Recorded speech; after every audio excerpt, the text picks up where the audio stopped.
You can start talking now. Yeah. So okay. So the postman and this. Who was the 14-year-old? 14 was a fellow by the name of Ron Merrin, and this was the Merrin farm just here. You see. Right. And they were literally farmed and watched this plane coming in and then. Wow. So now that we're all here, can you start again? Sorry. You're trying to get this onto video. I am, because my other brother's not here, so I thought it would be good for him to know, if you don't mind. So, okay. Well, I mean, we're looking, this is out to the southeast there. Yes. Harrisfield was behind these trees that you can see here, probably sort of half a mile further back. Yeah. And it's a triangular piece of land, but it would have been surrounded by trees, a bit like what we can see today, the shelter. And they clipped, there was a long line of trees, and they brushed the top of one of the lines of the trees, which probably slowed the aircraft down. And then there was a taller one in the middle, and that was the one that sort of took the bottom wing over.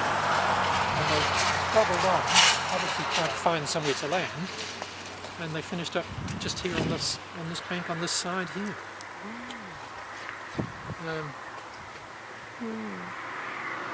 So. And what were you saying about the postman saw the. The postman was delivering the mail on the number 10 road over here, but the Merrins were farming this land just here, and they were the ones that came down. When they saw the aircraft crash, they came down immediately to see what assistance they could give. But he was quite clear from the outset there was nobody survived the accident.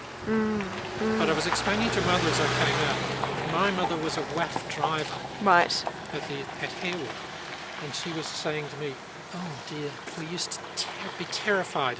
We'd be on ambulance duty out at somewhere like Harris, and the last thing you wanted to be was on ambulance duty when there was an accident.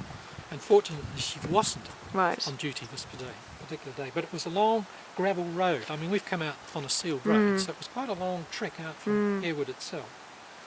But she does remember the funeral service and being detailed as the driver to drive all these young men into the funeral service. So they had a funeral service here? Well, there would have been some form of function here as part of the Air Force. But then he was buried at Karori? Yes. Okay. So that's why Grandma said she didn't, because I always wondered how come he was buried at Karori, and yet I'd heard that she wouldn't go down on the ferry to the South Island because she said she'd throw herself off the ferry on the way. So that must be what she was referring to. So this is the. Well, we can get a photocopy of this anyway, but that's the actual crash. And so your interest in all of this is because of what your mother did, or? Well, I happened. Charles said to me once, "Did I know where there was an aircraft that crashed during the Second War?" And I said, "We're in a Hoka." I said, "No idea."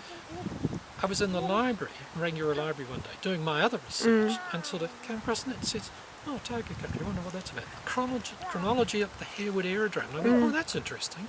And I opened it because my mother was a WAF. And her name's in the back of the book. So I said, "I've got to take this book home."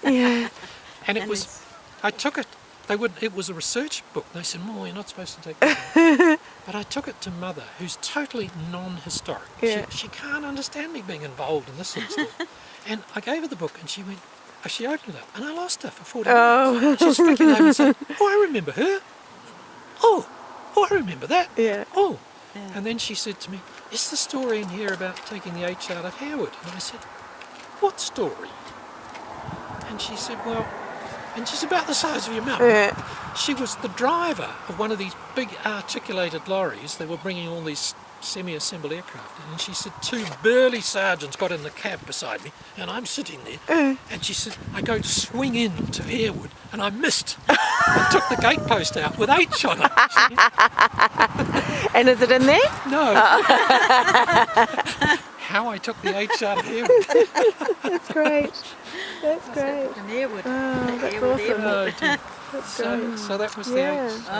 But so that was, and it was then when I took the book home and I go, here's the story of Charles Richardson.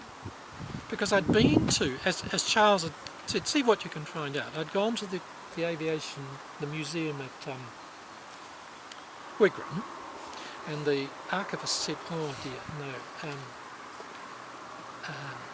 no, you've got to have permission to access sort of Yes. stuff." Yes. And the report will be held in the National Archives and what have you. And then I found it all here. See? So I thought, well, Charles has done so much for me. That's great. Yeah. Oh, that's lovely. Yeah. Oh, well, I'll go back and look at all the papers that he's... But Good. so if you He's wander given me across the a- road, Yeah, we that's can have a look. Probably the most poignant. Yeah. You can